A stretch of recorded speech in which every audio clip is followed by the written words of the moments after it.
Hello दोस्तों, तो ये हम लोगों का पेपर जो है पेपर 6 का है। ठीक है, पेपर 6 का है। इससे पहले हम लोग पेपर 8 का और 7 का भी कर लिए हैं। अगर जो VVI most important VVI question है वो कर लिए हैं। अगर आपने नहीं देखा है तो अलग से प्लेलिस्ट इसी चैनल पर बना हुआ है, वहाँ देख सकते हैं। या आप इसी वीडियो के नीचे लिंक डिस्क्रिप्शन में दिया गया, वहाँ से भी देख सकते हैं। हम अभी आपको आंसर लिखना भी सिखाएंगे। आंसर लिखना भी सिखाएंगे। आपको पता है कि ऐसे सिर्फ क्वेश्चन देकर हम नहीं छोड़ देते हैं, आपको आंसर सामने लिख कर दिखाते हैं और सिखाते हैं। ठीक है, पेपर 6 का भी हम लोग क्वेश्चन नंबर 1 से 5 तक, 1 to 5 हमने कर लिया था। अब हमें देखना है 6 to 10 देखेंगे। उसके बाद जो 10 टॉप 10 ही क्वेश्चन हमने बोला था कि टॉप 10 आपको क्वेश्चन दिए जाएंगे।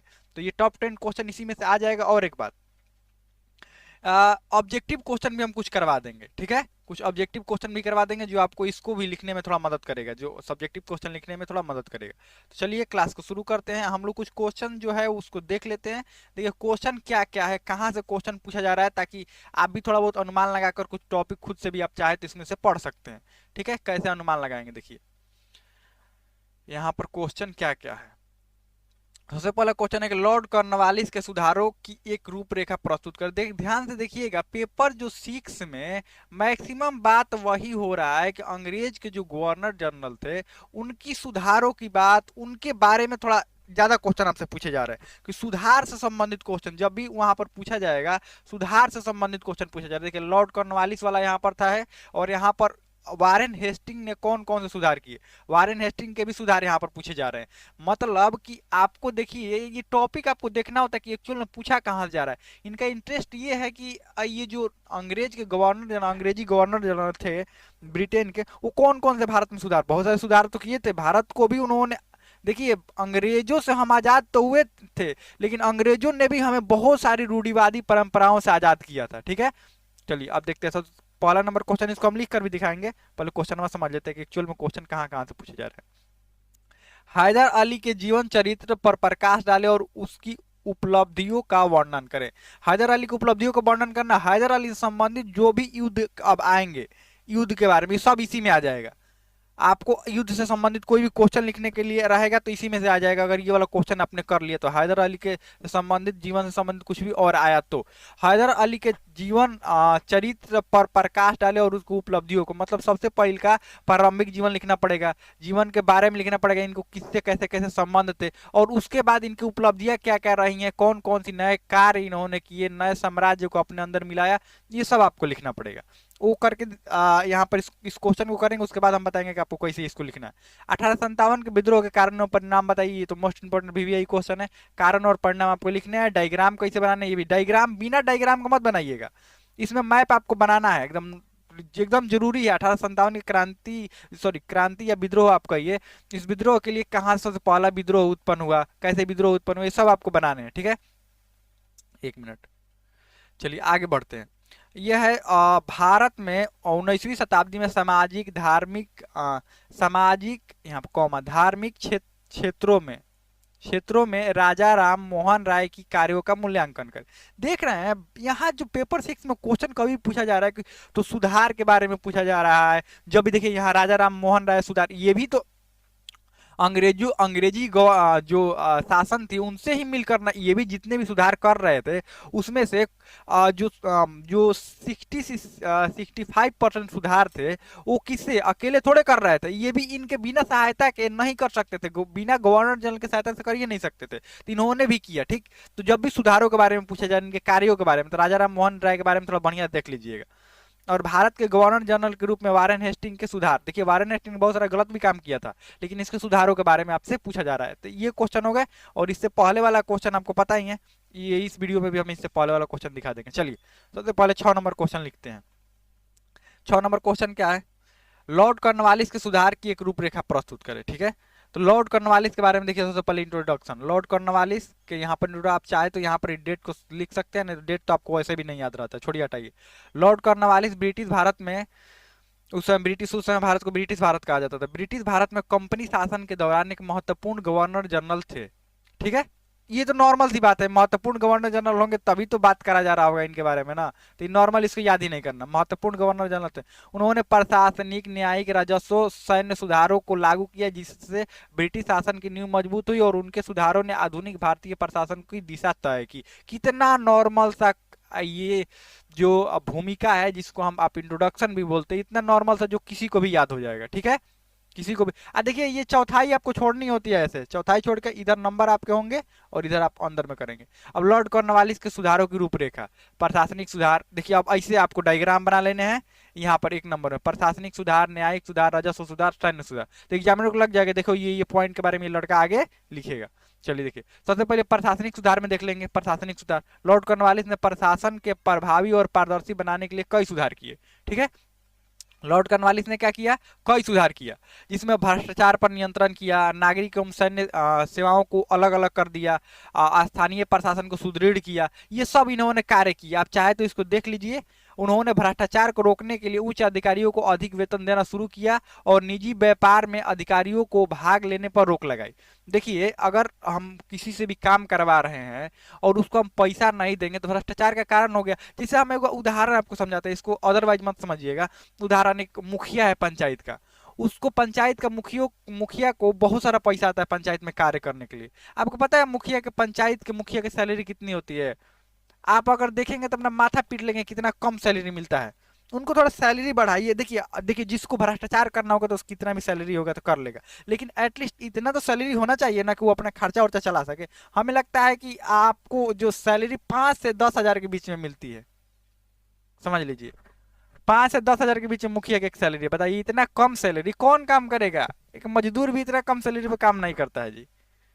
तो वही बात होता है कि देखिए, तो इन्होंने भ्रष्टाचार पर नियंत्रण करने के लिए क्या किया? सबसे पहले उच्च अधिकारी जो थे उनका वेतन बढ़ाया, चलो वेतन बढ़ाया। दूसरा, निजी व्यापारी व्यापार में अधिकारियों को भाग लेने पर रोक लगाएगा कि नहीं, निजी व्यापारियों से आपको व्यापार में कुछ भी आपको उसमें हिस्सा नहीं लेना है, ना उनसे कुछ भी गिफ्ट के रूप में लेना है। नहीं तो गिफ्ट भी ये लोग लेते थे, तो गिफ्ट विफ्ट नहीं लेना है।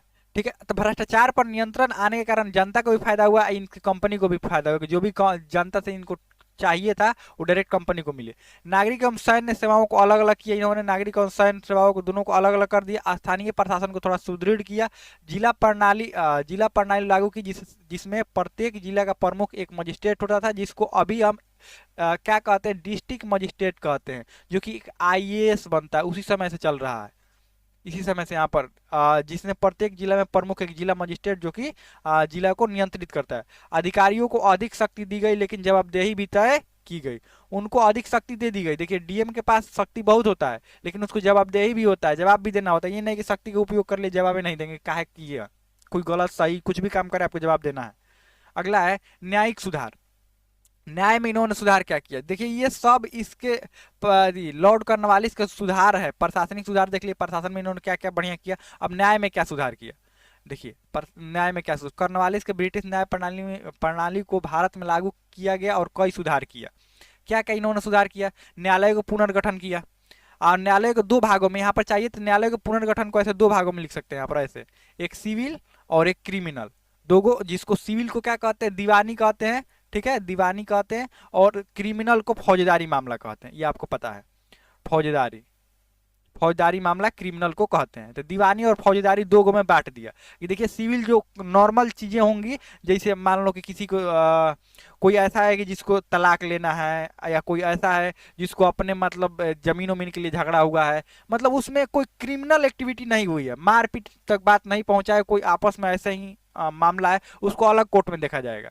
और ये क्रिमिनल जो मार झगड़ा हो गया, किसी का सर फूट गया, कुछ भी हो गया है, उसको अलग मामले में देखा जाएगा। दोनों को अलग अलग कर दिया किसने? कॉर्नवालिस ने। ठीक है, आगे बढ़ते हैं। कानून का एकीकरण किया। हिंदू और मुस्लिम कानूनों को समान रूप से लागू करने की व्यवस्था की और ब्रिटिश कानूनों को प्राथमिकता दी। ठीक है, कोर्ट ऑफ अपील की स्थापना की। उच्च न्यायालय और सर्वोच्च न्यायालय की स्थापना की गई। देखिए उच्च न्यायालय और सर्वोच्च न्यायालय की स्थापना की गई। जिला न्यायाधीशों को स्वतंत्र रूप से निर्णय लेने का अधिकार दिया गया। ठीक, देखिए जिला न्यायाधीश ही बहुत सारे मामला को यहीं पर निपटा देते हैं ना, यहाँ ऊपर पहुंचने की जरूरत भी नहीं। अब यहीं ठीक से अगर काम नहीं करेंगे तो ऊपर पहुंचने की बात तो होकबे करेगा। ठीक, चलिए राजस्व में इसने सुधार क्या क्या किया? लॉर्ड कॉर्नवालिस ने बंगाल, बिहार, उड़ीसा में अस्थायी बंदोबस्त लागू कर दिया। ठीक, अस्थायी एक्ट ऑफ सेटलमेंट जिसको कहते हैं, अस्थायी बंदोबस्त लागू कर दिया। जिससे राजस्व संग्रहण प्रभावी हो गया। अस्थायी बंदोबस्त की विशेषता क्या क्या थी? जमींदारों को भूमि का मालिकाना हक दे दिया गया, चलो आप ही इस भूमि के मालिक हो। किसानों से राजस्व वसूली का उत्तरदायी तो जमींदारों को सौंप दिया गया।